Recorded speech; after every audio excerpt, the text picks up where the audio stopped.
không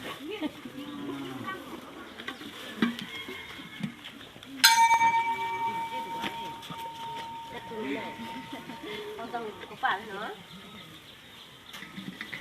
ฝากก็อย่างเงี้ยแต่เขาอยากเป็นได้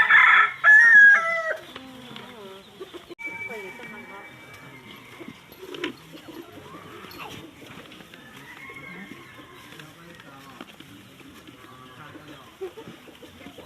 อาการอุ้มเหรอนะchưa đi lâu này nhất thêm